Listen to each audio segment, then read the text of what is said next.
Hello, students. How are you all? Hope you all must be doing well. Last time we had a talk upon personality development, and before that, I think we have already discussed upon exam stress. So today, I'm going to describe you about the overall stress and how to manage it, and the mental wellness. So let us start. Fine. Hope like you all are keeping take care of your health.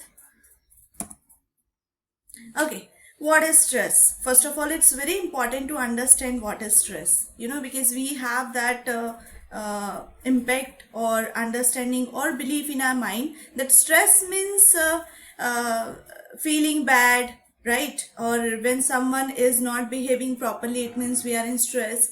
So that is called mood swings. Whenever the situation is not according to us, okay, so it's very common for all of us to feel bad and feel sad.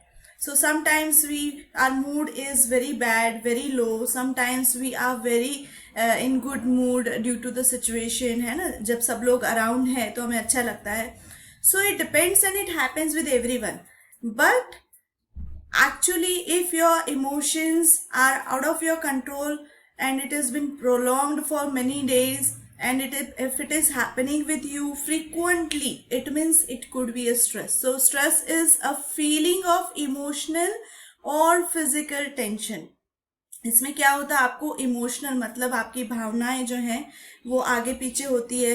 कोई छोटा सा भी कुछ कह दे तो आप गुस्सा कर जाते हो, फ्रस्ट्रेटेड हो जाते हो, या तो फिर रो दोगे, है ना. और फिजिकल टेंशन मतलब आपके बिहेवियर में वो दिखेगा, आपका हेडेक होगा, या अच्छा नहीं लगेगा, खाना खाना अच्छा नहीं लग रहा है, वेट कम हो रहा है. So these all could be because of stress. It can come from any event or throughout makes you feel frustrated, angry or nervous. मतलब कोई भी इवेंट हो सकती है, ऐसा नहीं कोई बड़ी इवेंट हो, कोई छोटी इवेंट हो, किसी का एक्सीडेंट हो गया, टीचर ने डांट दिया, मार्क्स कम आ गए, मम्मा गुस्सा हो गई, कोई फिजिकल इलनेस भी हो सकती है जिसके बाद आपने स्ट्रेस डेवलप कर लिया हो, जैसे आपको ब्रेन फीवर आ गया, न्यूमोनिया हो गया, या ब्रीदिंग प्रॉब्लम हो गई, तो या कोई एक्सीडेंट हो गया, कोई ट्रॉमेटिक सिचुएशन हो गई, तो it can be because of any reason. The cause could be anything.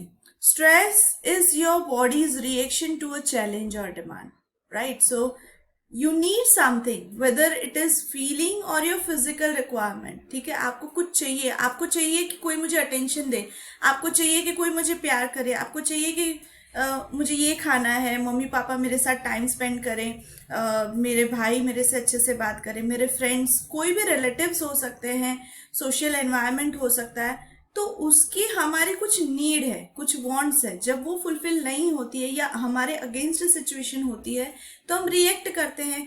And that reaction, without understanding the situation or handling it properly, and instead of responding when you react immediately in wrong manner, that could be because of stress. I hope your understanding about the stress is done. So stress in teenagers सबको होता है. सबसे पहले ये belief है कि depression जो है बच्चों में नहीं होता है, बड़ों को ही होता है. नहीं, ऐसा नहीं. डिप्रेशन भी होता है और स्ट्रेस भी सबको ही होता है. It could be your exam stress, self esteem. अगर हम खुद के बारे में लो सेल्फ एस्टीम रखते हैं तो भी ये होता है. हमारा कॉन्फिडेंस अगर लो है तो हम स्ट्रेस्ड फील करेंगे. मैं स्टेज पे कैसे बोलूँगा या बोलूँगी, मैं इतने सारे लोगों के बीच में मैं एग्जाम में कैसे परफॉर्म करूँगी, है ना. मेरा मेरा मुझे स्पेक्ट्स हैं, मेरा लुक अच्छा नहीं है, मैं कैसे दिख रही हूँ. So anything could be like about self esteem. मैं पढ़ने में अच्छा नहीं हूँ, मेरा मैथ्स वीक है, ठीक है. बुलिंग, अगर आपके कोई फ्रेंड्स आपको बुली कर रहे हैं, रिलेशनशिप में अगर कोई दिक्कत है, ट्यूशन फी, फाइनेंशियल अगर कोई प्रॉब्लम है, मिड टर्म एग्जाम की टेंशन चल रही है, ग्रेड्स कंपैरिजन हो रहे हैं, डिप्रेशन की वजह से भी स्ट्रेस हो सकता है, स्कूल वर्क बहुत ज़्यादा है, कम है, स्टूडेंट लोन है, असाइनमेंट है, peer pressure. So anything, it could be academic stress, social stress, family discord, world event जैसे अभी जो चल रहा है ना, corona, traumatic event, significant life changes, बार बार स्कूल चेंजेस होना, घर में कोई ट्रॉमेटिक इवेंट है, किसी का एक्सीडेंट हो गया है, फाइनेंशियल क्राइसिस चल रहे हैं, पेरेंट्स के बीच में कुछ कॉन्फ्लिक्ट्स हैं, डाइवोर्स हो रहे हैं, या तो पेरेंट्स की गवर्नमेंट या प्राइवेट जॉब भी है लेकिन उनकी ट्रांसफ़र फ्रिक्वेंटली हो रही है, दैट ड्यू टू दैट आपको भी अपनी स्कूल चेंज करनी पड़ रही है, आपको भी अलग अलग एनवायरनमेंट में हर 2-3 साल में रहना पड़ रहा है, तो that could be again one of the reason of stress. How does stress and tension affects, क्या इफेक्ट हो सकती है स्ट्रेस की? ठीक है, देखिए, some amount of good stress and tension can bring out the best of teenager. थोड़ा सा तो स्ट्रेस होना ही चाहिए, जैसे मुझे इतने टाइम में ये काम खत्म कर लेना है, नहीं करूंगा तो मेरा रिजल्ट अच्छा नहीं आएगा. ठीक है, तो जब आपको थोड़ा सा स्ट्रेस होता है तो वो आपको पुश करता है towards your goal and you achieve that, so that is good. But what is bad stress, जिसकी वजह से आपको मतलब डे टू डे फंक्शनिंग में प्रॉब्लम्स आ रही है, जैसे हेडेक. रोज अगर हेडेक होने लग जाएगा तो क्या होगा, है ना, आप फोकस नहीं कर पाओगे, कंसंट्रेशन नहीं कर पाओगे, पढ़ाई में मन नहीं लगेगा, मतलब सारी चीजें डिस्टर्ब होगी. नाइटमेयर्स हो सकते हैं आपको, रात में नींद नहीं आ रही है, बुरे सपने आ रहे हैं, बेंचेस दिख रही हैं, बुक्स दिख रही हैं, टीचर्स डांटते हुए नजर आ रहे हैं, फ्यूचर के बारे में, मतलब कुछ भी हो सकता है. नाइटमेयर्स आ सकते हैं, रात को झपकी लेके जग जाना एकदम से, irritability and fatigue.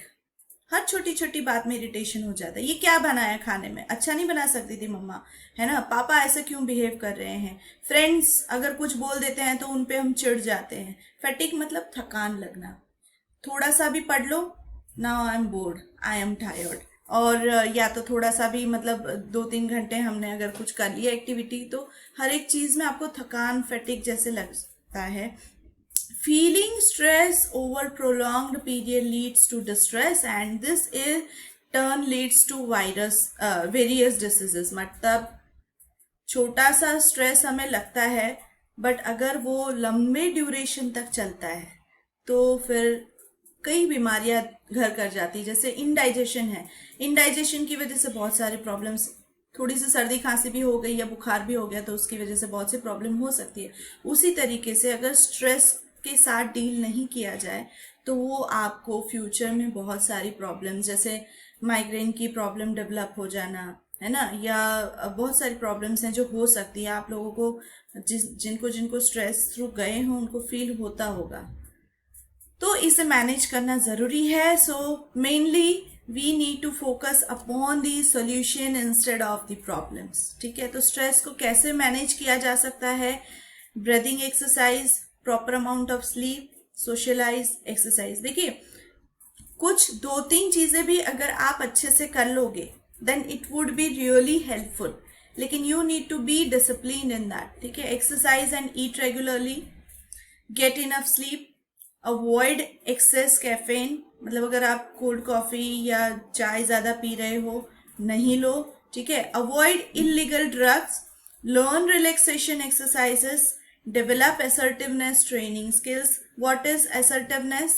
Assertiveness means looking at overall situation, empathizing the condition of the other person, and then keeping your viewpoint in front of all of them very in kind manner or humble manner. That is called assertiveness. So instead of reacting, you learn to respond as per the situation demand. ठीक है, so be assertive, rehearse and practice situation which cause stress. आपको अगर बार बार exam आने पर stress हो रहा है, या बार बार मम्मी के कुछ कहने पर या पापा के कहने पर स्ट्रेस हो रहा है, या कंपैरिजन हो रही है, whatever the reason, you need to find out the cause first. ठीक है, तो देन यू स्टार्ट रिहर्सिंग कि ऐसी सिचुएशन अगर फिर से आएगी तो मैं कैसे इसके साथ डील करूंगा या करूंगी. ठीक है, you need to rehearse that. Decrease negative self talk, खुद के बारे में नेगेटिव टॉक नहीं करना है. ठीक है, हाँ, आप शेयर कर सकते हो कि I am feeling like this, but if you will keep talking about that, मेरी हाइट कम है, मैं मैथ्स में वीक ही रहूंगा. ठीक है, तो वो what are you doing, you know you are giving a message to your brain, you are developing that thought in your subconscious that you are like that, you are spreading those vibes around. So try to not even speak negative about yourself.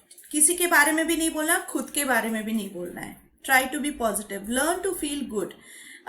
Whenever you feel sad, no, or whenever you feel angry, तो immediately divert your attention towards the things which you like. अगर आपको music पसंद है, अगर आपको exercise पसंद है, garden में वॉक के लिए चले जाओ, फ्रेंड को फोन कर लिया, बात कर ली, जो अच्छा फ्रेंड है जो आपको कॉमेडी करता है आपके साथ, take a break from stress situation, थोड़ा इमीडिएटली उससे कट जाओ. Build a network of friend who help you cope in positive way. आपके फ्रेंड्स ऐसे होने चाहिए जो आपको पुश करे पॉजिटिव वे में, ठीक है. So create that kind of background. We already had discussion upon handling exam stress. So the major cause of stress in students are exams. जो होता है उसे कैसे हैंडल करना है, I have already told you. Let us have a brief go through the points. Try to relax. Nobody can be perfect. कोई perfect नहीं होता है, ठीक है. You need to identify your skills and ability and believe in yourself. Prepare a revision timetable. Keep some time for relaxation. Discuss your course with your friends. Shell out some time for exercise, aerobics, walking, cycling, swimming, dancing. Get fresh air each day. A few hours before a favorite program. अगर आपको कोई भी programme अच्छा लगता है तो उसके सामने आप थोड़ा सा टाइम स्पेंड कर सकते हो. Go out with friends. Have a balanced diet. Never go to sleep straight after revising. Don't leave your revision for last hours. Don't rush and get panicky about being late. Read the whole exam paper before starting the exam. If you can't answer a question, don't panic. Don't crib after your exam. Once the exam is over, it's been gone. Focus on your next subject exam. ठीक है? Be active, be healthy, be happy. The importance of managing stress. It's very important because if you will keep yourself in stress situation or if you are continuously focusing upon the negativity, so क्या होगा, ultimately आप अपने physical और mental health खराब कर रहे हो. So just come out of that immediately, trying different techniques which I have already given, and try to be active. जब आप एक्टिव रहते हो तो आपकी बॉडी जो है, आपका ब्रेन जो है वो कुछ अच्छे हार्मोन रिलीज करता है. फिजिकल फिटनेस अगर आपकी है तो क्या होगा, आप ऑटोमेटिकली हेल्दी रहोगे तो हैप्पी भी रहोगे, whether it is about physical health और mental health. So effective stress management helps you break the hold stress has on your life so you can be happier, healthier and more productive. अगर चाहते हो कि हम अच्छे relation बनाएं, हम अच्छे से पढ़ाई करें लाइफ में, अगर आप सक्सेसफुल होना चाहते हो, so develop this habit to be active and be happy. Okay, what is mental health? Mental wellness. Mental health and mental wellness both are different thing.